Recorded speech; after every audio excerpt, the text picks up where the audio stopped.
1 Corinthiens chapitre 15, 12 à 26, 20, vous voyez.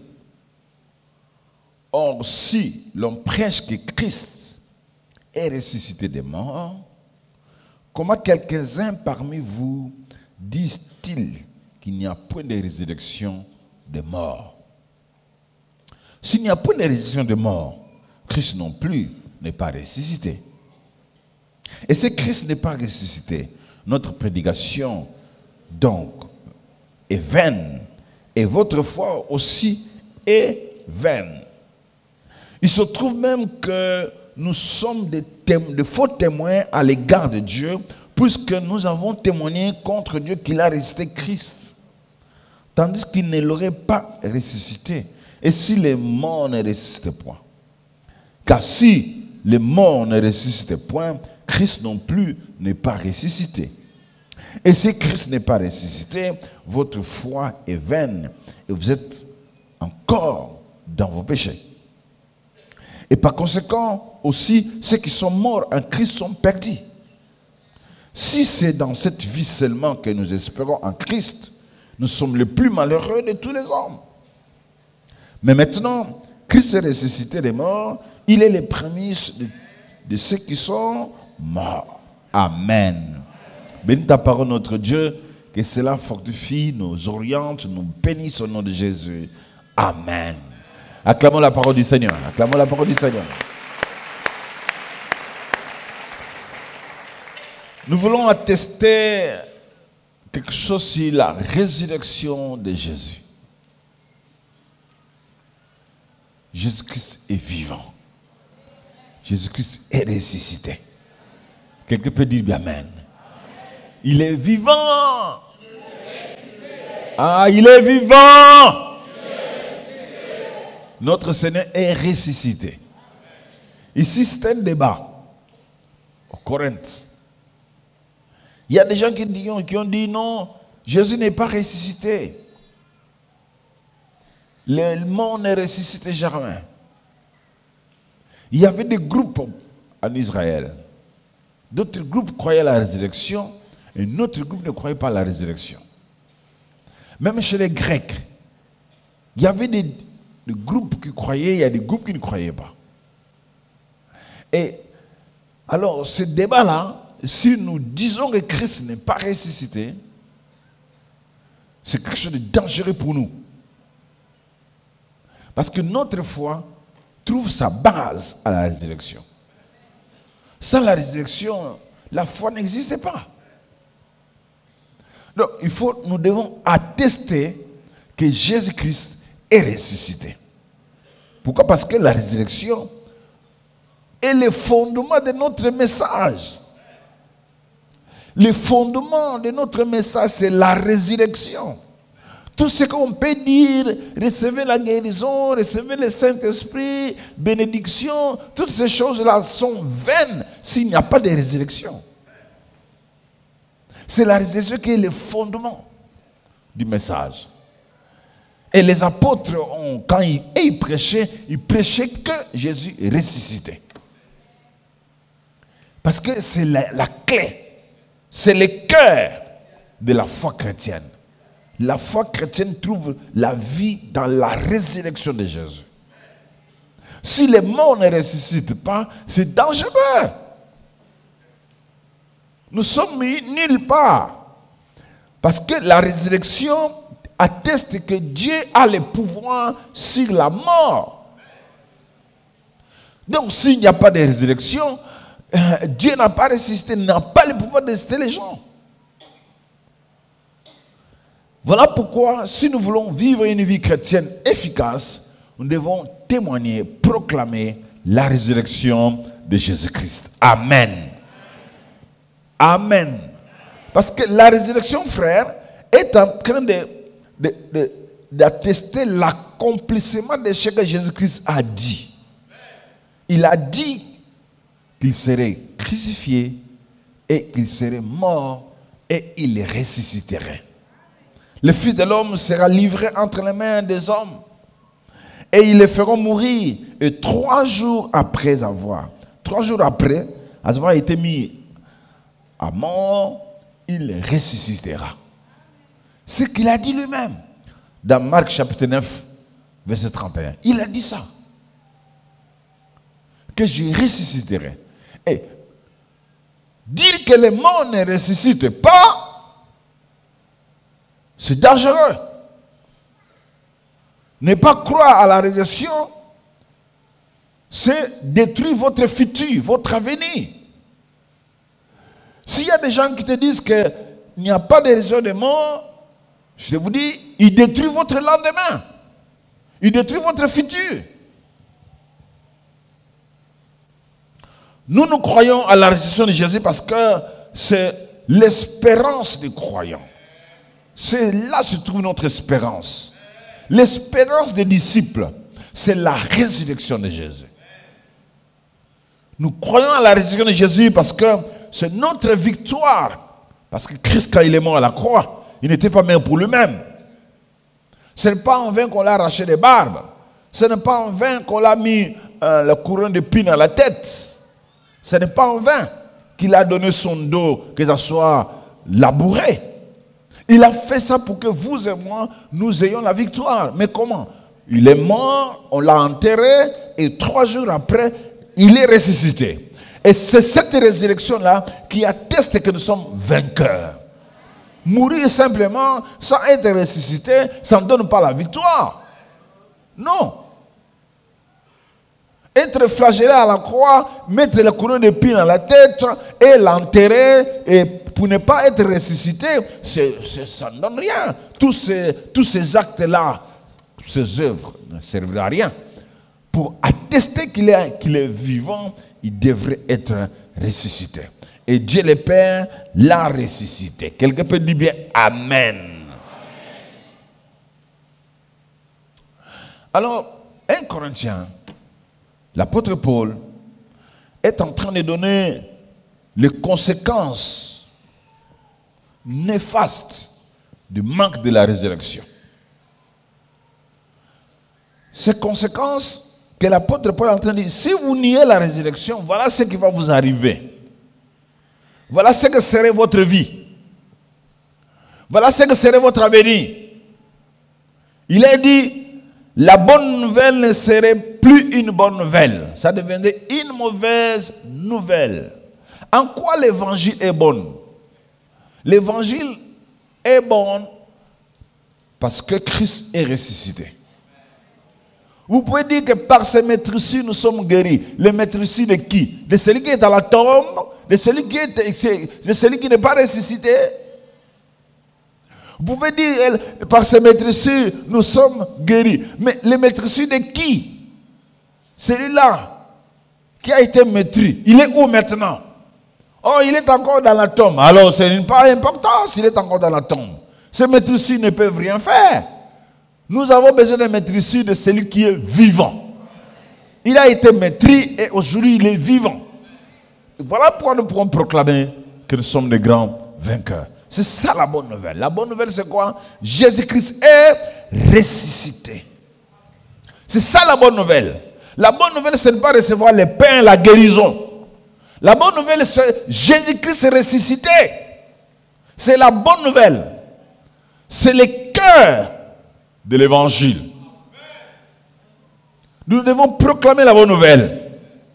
Oui, sans la résurrection, l'apôtre Paul dit, vous serez encore dans les péchés. Sans la résurrection, la mort aurait encore de victoire sur nous. Sans la résurrection. La mort, vous savez, il y a des gens qui vont mourir 2 fois. 2 fois. Mourir d'abord spirituellement séparé avec Dieu et après ils vont mourir physiquement. Mais il y a des gens qui vont mourir une seule fois. Une seule fois. Pourquoi? Parce que ils ont été ressuscités dans la vie spirituelle et dans la vie physique ils peuvent mourir. Parce qu'il y a la mort physique et la mort spirituelle. Alors, Jésus, par sa mort, par sa résurrection, il nous a ressuscités de la mort spirituelle. Voilà pourquoi nous autres, nous allons mourir une seule fois. Ça s'appelle la mort physique. Dieu aussi peut faire grâce qu'on soit enlevé sans passer par la mort. Donc il y a des gens parmi nous qui ne mourront jamais. Quelqu'un peut dire amen? Il y a des gens parmi nous qui auront la possibilité de ne pas goûter à la mort. Parce que spirituellement, ils sont ressuscités, physiquement, Dieu les enlève. Il y a des gens qui vont mourir 2 fois. Parce que spirituellement, ils sont séparés de Dieu et physiquement, ils vont mourir physiquement. Il y a un passage qui disait hier, attention que la mort physique ne vous rencontre dans la mort spirituelle. Quelqu'un m'entend? Faites attention que la mort physique ne vienne pas pendant que vous êtes encore mort spirituel. C'est dangereux. Ça, c'est la fin de tout. Quelqu'un peut dire amen. Et il y a aussi la double résurrection. Nous avons double résurrection. Résurrection spirituelle et à la fin, nous aurons la résurrection physique. Nous aurons les corps transformés. Donc, nous sommes de nouvelles personnes. Quelqu'un peut dire amen. Alors, ne pas dire que les morts ne ressuscitent pas, c'est détruire l'évangile.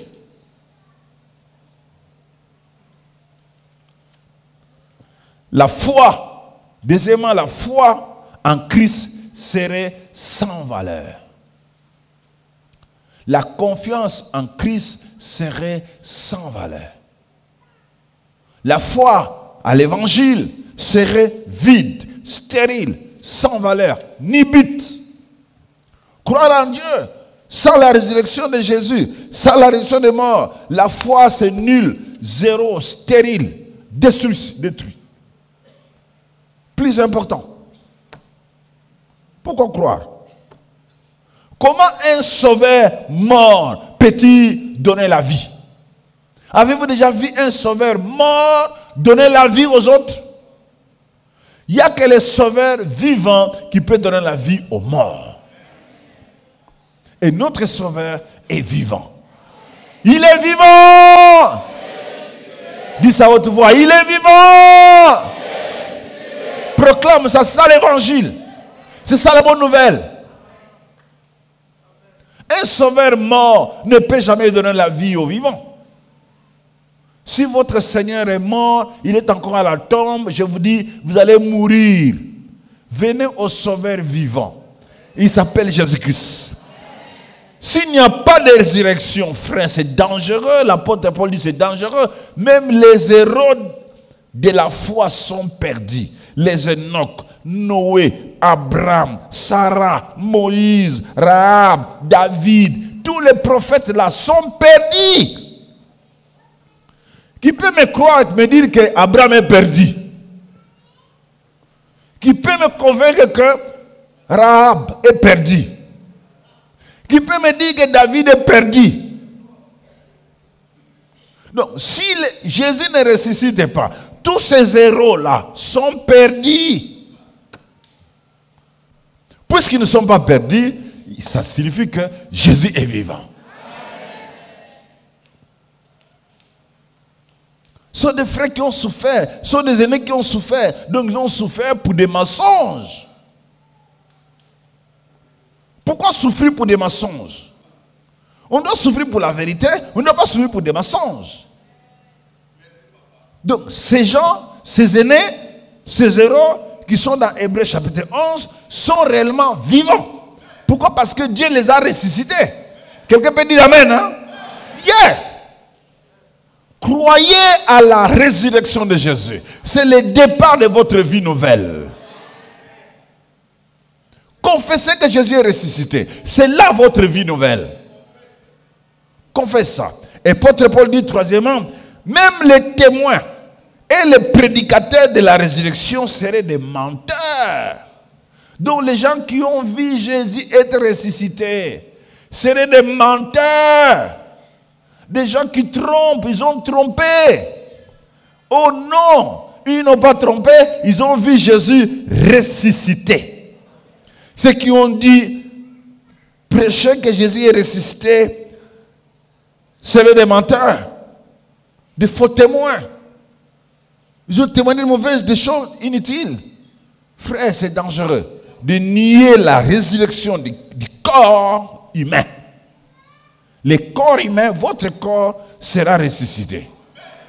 Il faut le croire. Votre corps sera changé.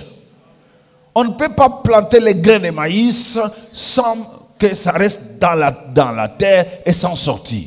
Si les maïs peuvent être ressuscités, si la mangue, les grains de mangue peuvent être ressuscités, si les grains d'arachide peuvent être ressuscités, et le corps humain,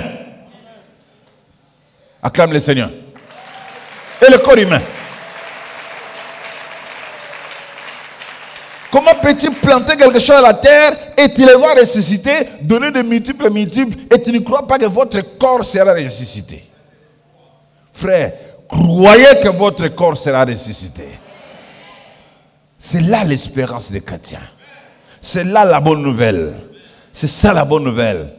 Oui, frère, les bien-aimés, nos aînés dans la foi, c'était vraiment des envoyés de Dieu. Dieu les a vraiment envoyés. Que personne ne vous trompe. Donc la résurrection de Jésus-Christ serait inutile. Donc Jésus n'est pas vainqueur. Jésus devient victime. Parce qu'il n'est pas ressuscité. Parce qu'il est encore à la tombe. Non, notre Seigneur n'est pas à la tombe. Notre Seigneur est ressuscité. Comment un sauveur mort qui est à la tombe peut donner la vie aux autres? Et il y a des conséquences individuelles, dit l'apôtre Paul. Des conséquences individuelles. Quelles sont ces conséquences? Il dit, tous les hommes seraient encore dans les péchés. Ça, individuellement, chacun nous serait dans les péchés, verset 16. Tous les hommes seraient encore dans les péchés si Jésus n'est pas ressuscité. S'il n'y a pas de résurrection, les hommes seraient encore dans les péchés. Vous êtes encore dans les péchés, vous Corinthiens, parce que vous ne croyez pas à la résurrection de mort. Vous ne croyez pas à la résurrection de Jésus. Vous êtes dans les péchés. Alors c'est dangereux d'être dans les péchés. Parce que si on vit encore dans les péchés, on est séparé de Dieu. On a la mort spirituelle. On n'est pas encore ressuscité. Et on n'a pas une nouvelle vie. On n'est pas devenu une nouvelle création. Et puisqu'on n'est pas une nouvelle création, puisqu'on n'a pas une nouvelle vie, puisqu'on vit dans les péchés, on est séparé avec Dieu, donc on est mort. Amen. Amen. On est mort. Et par contre, nous avons une bonne nouvelle. Jésus-Christ est vivant. Il est ressuscité. Et par sa résurrection, nous avons la vie. Par sa résurrection, nous avons une nouvelle vie. Nous sommes de nouvelles créations. Nous sommes devenus de nouvelles créatures. Et les choses anciennes sont passées. Et toutes sont devenues nouvelles à cause de sa résurrection. Quelqu'un m'entend pour dire grand amen?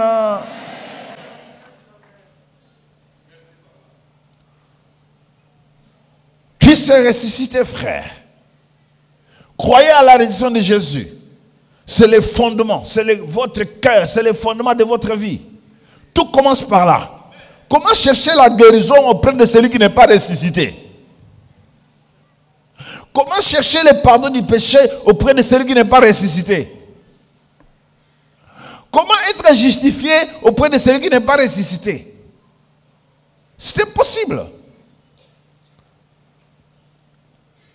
Donc, maintenant que Christ est ressuscité, nous avons le pardon du péché. Et nous avons une meilleure position que les non-croyants. Les gens qui ne croient pas en Christ ont de mauvaises positions. Les gens qui n'acceptent pas la résurrection de Jésus sont perdus. Sont perdus.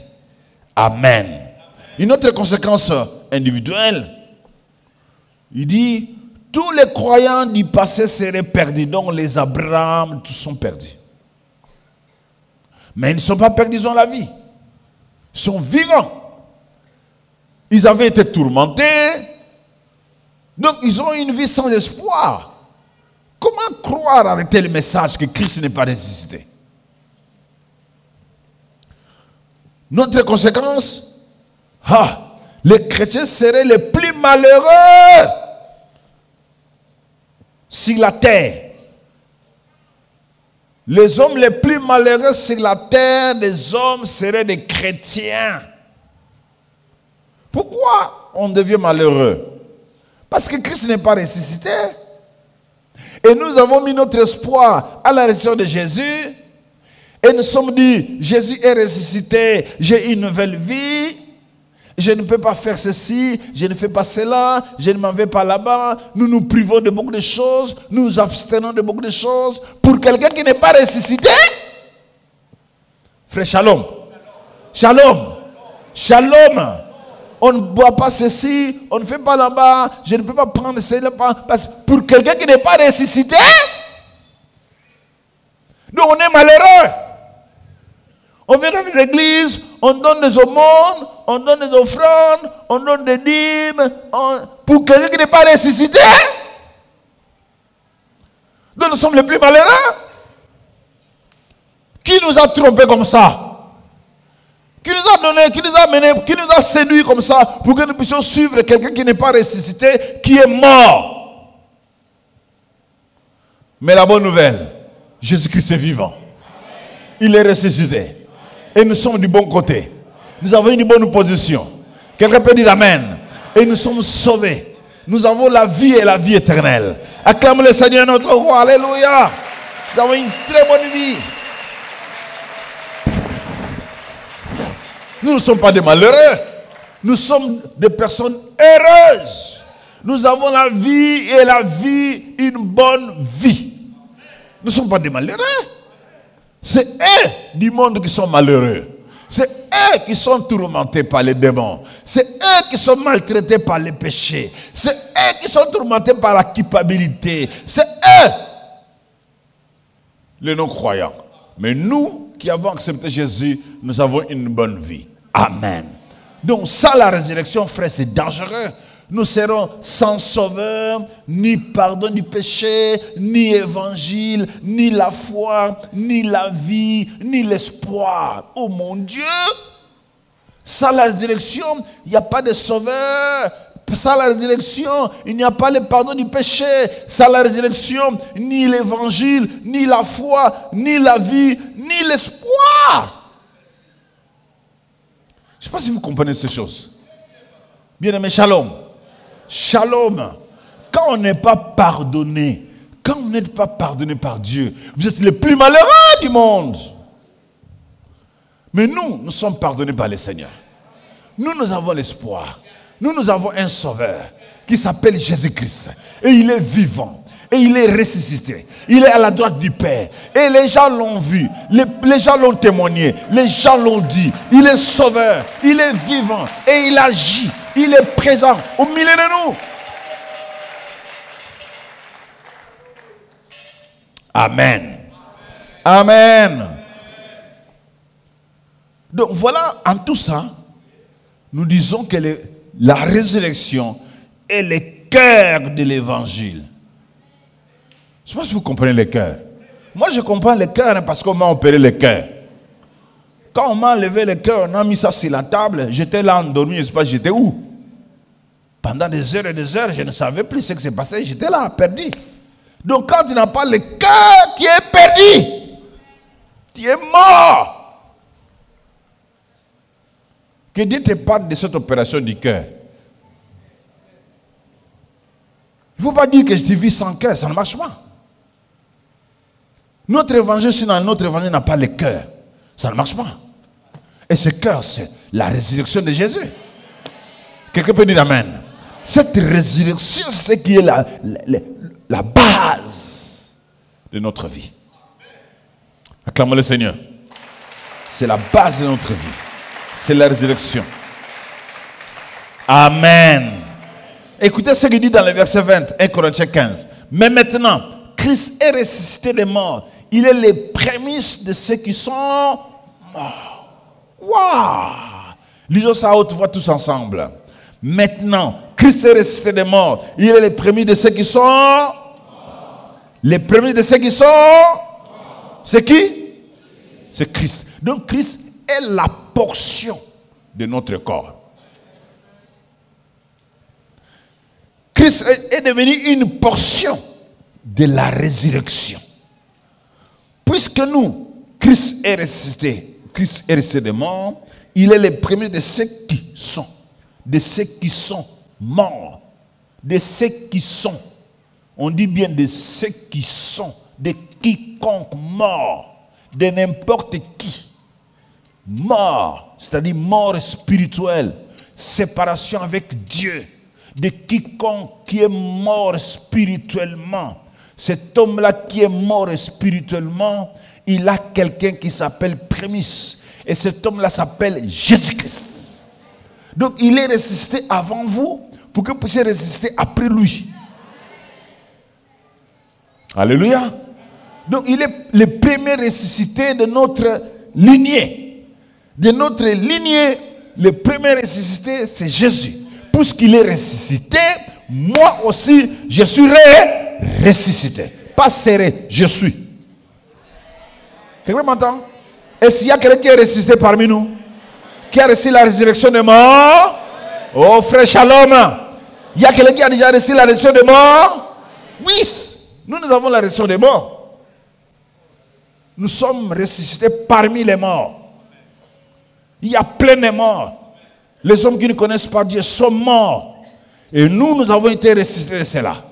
Et nous attendons la résurrection de notre corps physique.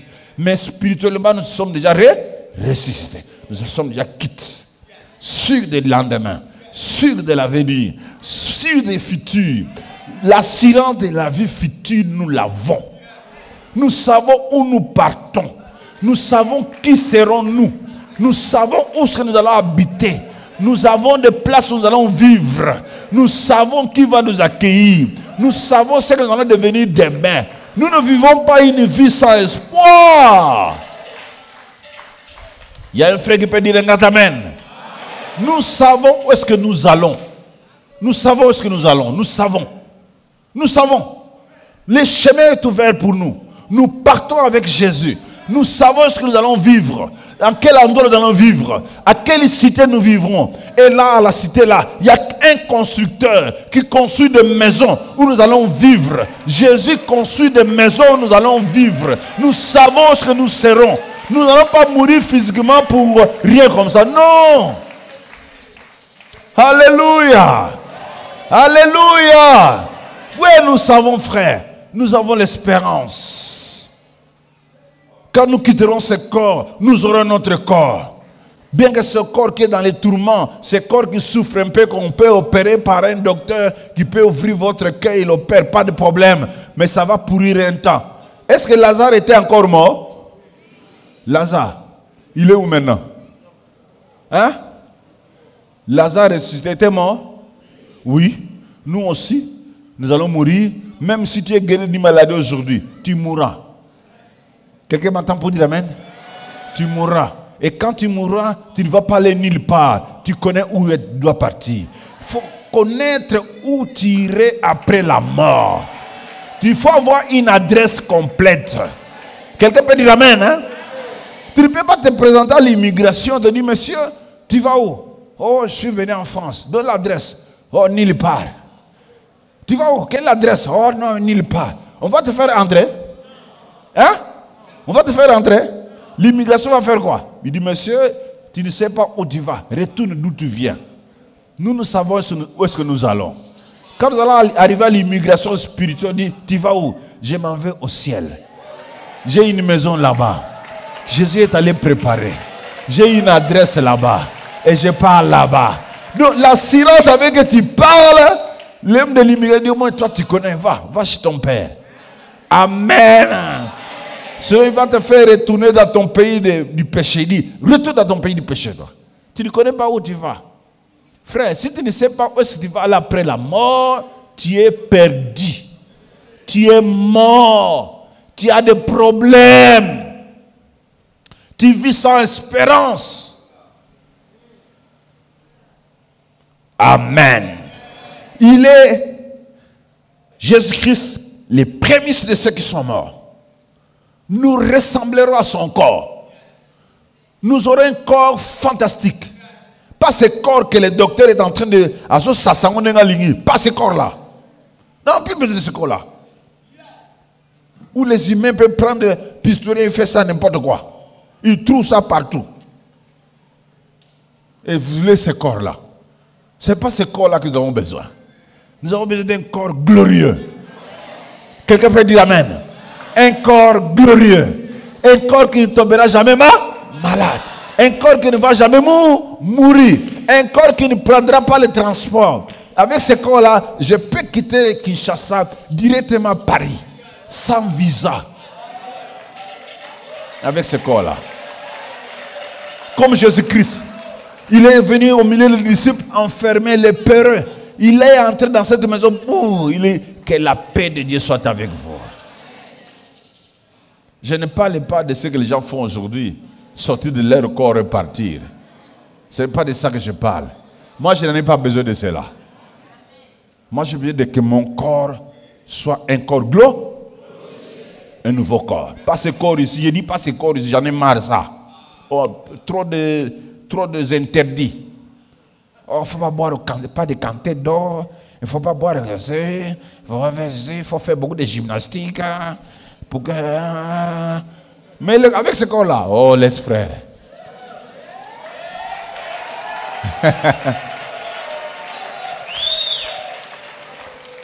Il est le prémisse. Donc, par sa résurrection, Christ a fait de nous qui croyons en lui, fils et filles de Dieu. Par sa résurrection, nous sommes devenus héritiers et co-héritiers du royaume de Dieu avec lui. Par sa résurrection, Christ a inauguré une nouvelle création. Quelqu'un peut dire un grand amen. Jésus a inauguré une nouvelle création par sa résurrection. Je vous dis frère, Jésus nous a fait des nouvelles créatures par sa résurrection. Donc, nier la résurrection de toute ta vie.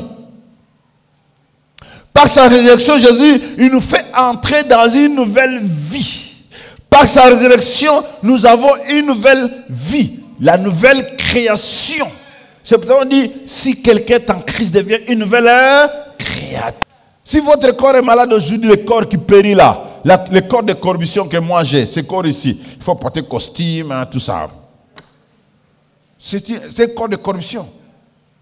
Ce corps ici, Jésus te dit, si tu tombes malade, par sa résurrection, il va te guérir, comme il m'a guéri.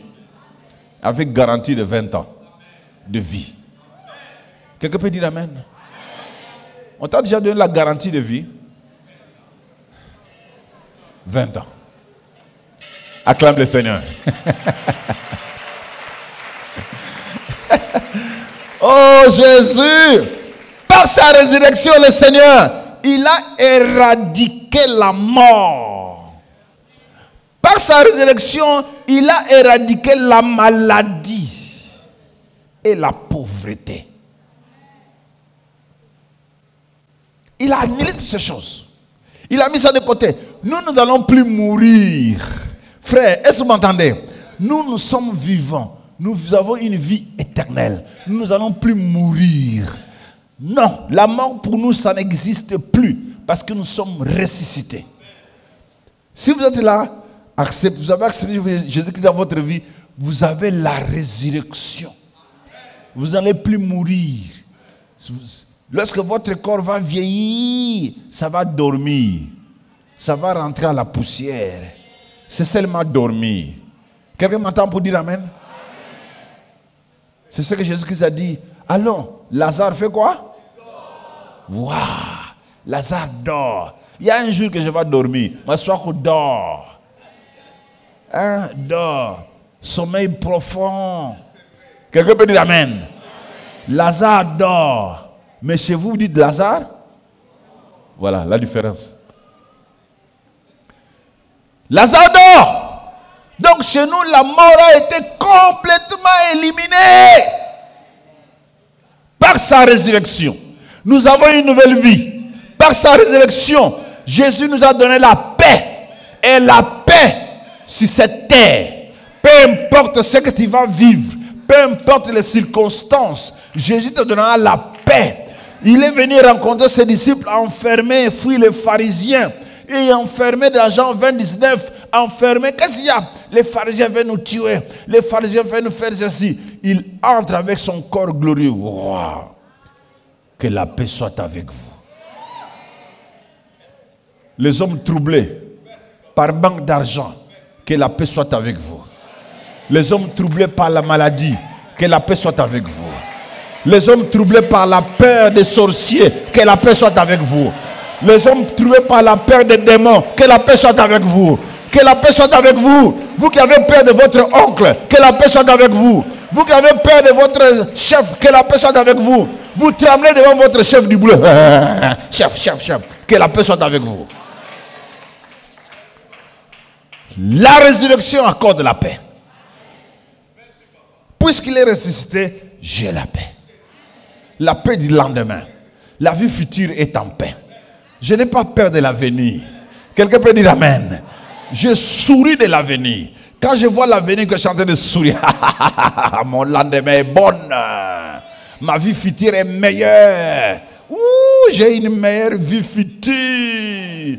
Quelqu'un m'entend pour dire amen? Il y a des gens qui ont peur du futur, tel que vous qui me regardez. Vous avez peur du lendemain. Tu ne sais pas ce qui va arriver, tu trembles parce que tu ne crois pas à la résurrection. Le jour que tu croiras à la résurrection de Jésus, ton lendemain serait sécurisé. Vous allez sourire de l'avenir. Vous vous moquez du lendemain. Ça, c'est la vie chrétienne. Ça, c'est la vie des gens qui sont ressuscités. Les hommes ressuscités, Dieu leur donne la paix. Frère, laisse-moi vous dire que la résurrection de Jésus n'est pas comme la résurrection des autres qui sont morts. Parce que Jésus n'était pas le seul ressuscité dans la Bible. Il y a le fils de la veuve qui a été ressuscité. Il y a le fils de Soudamout qui a été ressuscité. Il y a la fille de Jairus qui a été ressuscitée. Plus Lazare a été ressuscité. Mais nous ne célébrons pas la résurrection. Pourquoi? Pourquoi nous ne célébrons pas la résurrection de Lazare? Pourquoi nous ne célébrons pas la résurrection de toutes ces personnes qui sont mortes, ressuscitées? Même plus de 500 justes qui ont été ressuscités lorsque Jésus-Christ était mort, ressuscité. On ne célèbre pas la résurrection. Mais pourquoi nous célébrons la résurrection de Jésus? Parce que c'est une résurrection unique. On ne peut pas comparer la résurrection de Jésus à la résurrection de Tabitha et de l'autre. Non! La résurrection de Jésus est unique. Unique pourquoi? Parce que c'est la seule résurrection qui fait sortir des gens de la tombe, du péché. La résurrection de Lazare ne fait sortir personne du péché. Mais la résurrection de Jésus nous fait sortir du péché. De la tombe du péché. Le péché enterre. Le péché nous a enterrés. Le péché nous a mis dans la tombe. Mais sa résurrection nous a fait sortir de la tombe du péché. C'est ça la différence. Sa résurrection nous a fait sortir de la tombe de la crainte. Nous ne craignons rien, ni le lendemain, ni l'avenir, ni la mort, ni le présent, ni le futur, ni les lions, ni les diables, ni les anges, ni la mort. On ne craint pas ça.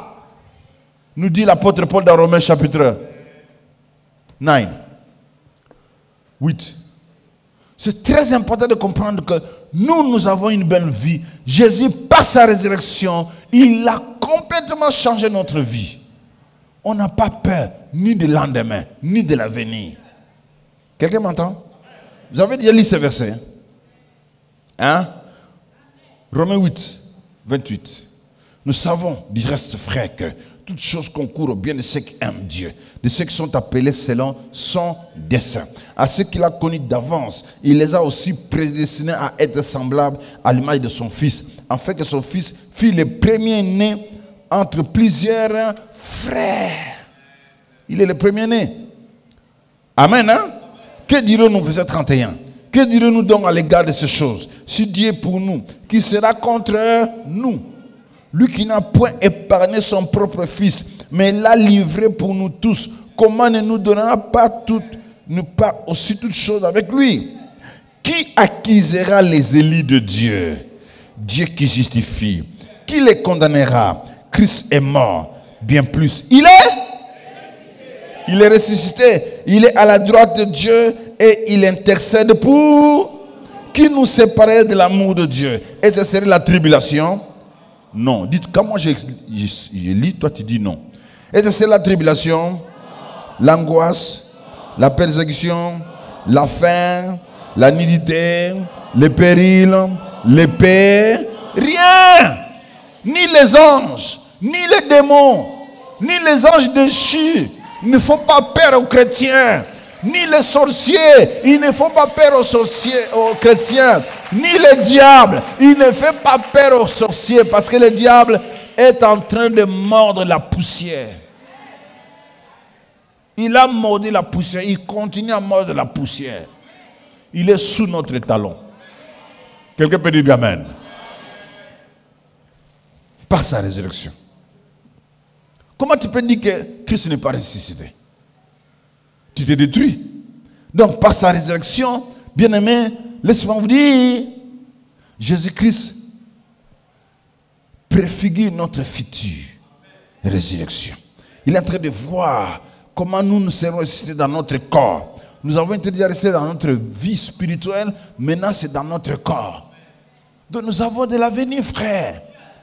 Toi, tu penses que l'avenir, c'est avoir beaucoup d'argent? Ah, tu penses que l'avenir, c'est acheter des maisons? Ça, c'est pas l'avenir. Ah, l'avenir, c'est acheter des maisons, me marier, avoir des enfants. C'est ça mon avenir. Ça, c'est pas l'avenir. C'est précaire. Véritable avenir, c'est vivre éternellement dans la présence de Dieu. Dans la maison où Jésus est allé construire. Qui est l'architecte qui dépasse Jésus ici? Qui est cet ingénieur qui est plus que Jésus ici? Si dans ce pays, dans ce monde. Qui est cet ingénieur-là? Hein?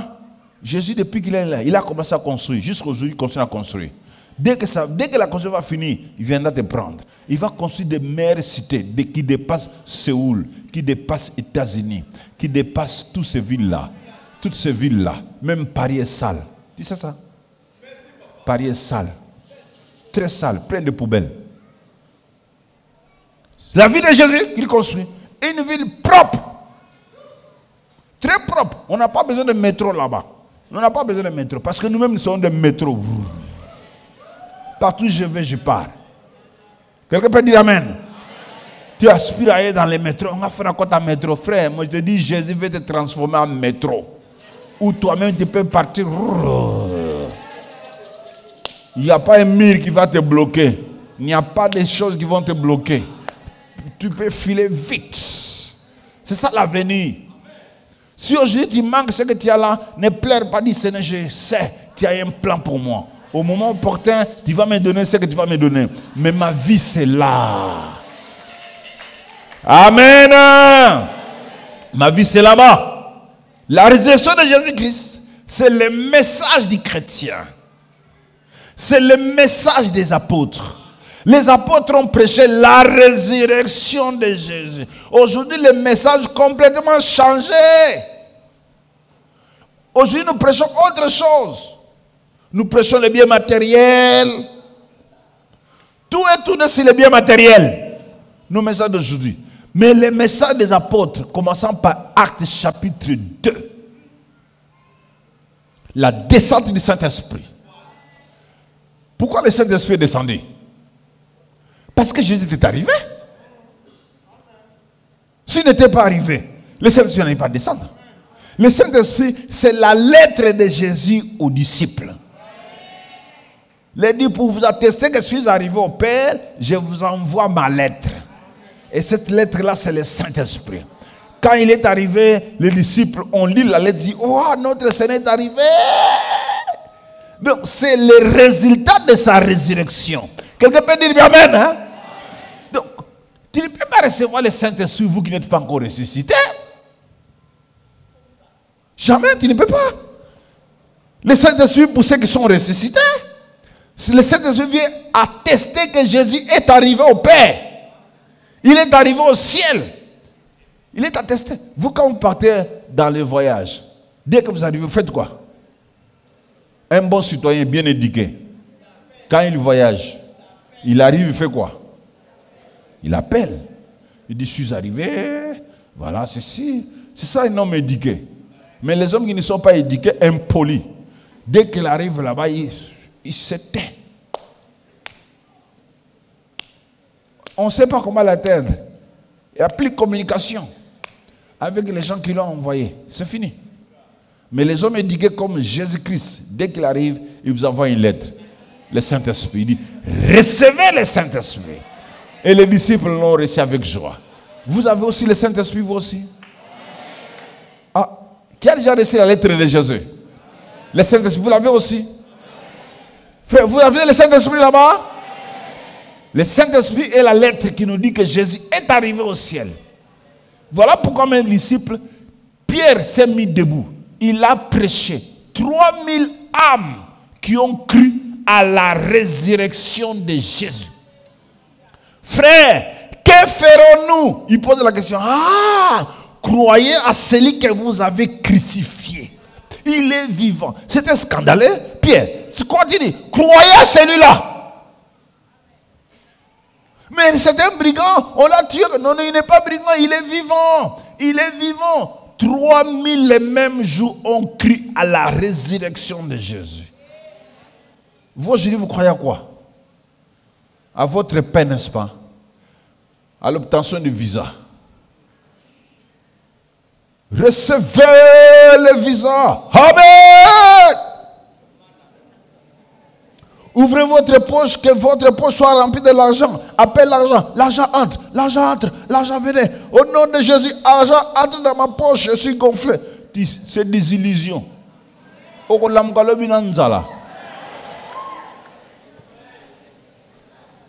ne reçoit pas l'argent comme ça. Tu te fais des illusions. Les apôtres ont prêché sur la résurrection. Les gens croient à la résurrection. C'est le centre de l'enseignement de Paul. C'est la résurrection. C'est le centre de l'enseignement des apôtres. Ils ont prêché beaucoup sur la résurrection. La résurrection, frère, c'est ça qui est au centre de notre message. Donc vous et moi, nous devons prêcher la résurrection. Sans la résurrection, frère, c'est dangereux. Si Christ n'est pas ressuscité, il n'y a pas de justification. Il n'y a pas les amendes payées. On resterait toujours en prison. Si Christ n'est pas ressuscité, il n'y aurait, sans justification, il n'y a pas la foi. Sans la foi, il n'y a pas le pardon du péché. Sans le pardon du péché, on est mort. Sans la résurrection, il n'y a pas de foi. Sans la foi, il n'y a pas le pardon. Sans le pardon, on est perdu dans le péché. Sans la résurrection, pas la foi vivante. Sans la foi, pas le pardon du péché. Parce que c'est par le pardon du péché que nous recevons tous les bénéfices de la résurrection. Pour bénéficier de ce que Jésus a donné par ses barbes arrachées, il faut la foi. Pour bénéficier de ce que Jésus nous a donné par la couronne de l'épine, il faut la foi. Pour bénéficier de ce que Jésus nous a donné par les mains trouées, il faut la foi. Mais comment on doit avoir la foi si ce Jésus-là n'est pas ressuscité? Et il n'est pas vivant? Comment il justifierait ceux qui sont encore en prison du péché? Comment il serait capable de payer les amendes de ceux qui sont encore dans le péché? Si Christ n'est pas ressuscité, frère, on serait les plus grands malheureux. Et je m'adresse à vous qui ne croyez pas à la résurrection de Jésus, à vous qui ne croyez pas à la résurrection des morts, que Christ est ressuscité. Et il est vivant. Et c'est par lui que nous avons la vie. Amen. Amen. Donc je tenais pour dire que, frère, la résurrection de Jésus, elle est importante. C'est la bonne nouvelle pour nous. C'est notre message de l'espoir. Ça donne de la valeur à notre foi. C'est ça la fidélité des témoins. Ça nous rend fidèles. Ça nous rend fidèles à Dieu. C'est là qui donne les saluts individuels. C'est là où nous avons des bénéfices de la croix. C'est par là que nous sommes une nouvelle création. Quelqu'un peut dire bien Amen. Amen. Et là, nous sommes devenus des messagers de Jésus. Partout où je parte, je dois dire Jésus est ressuscité. C'est le vrai message.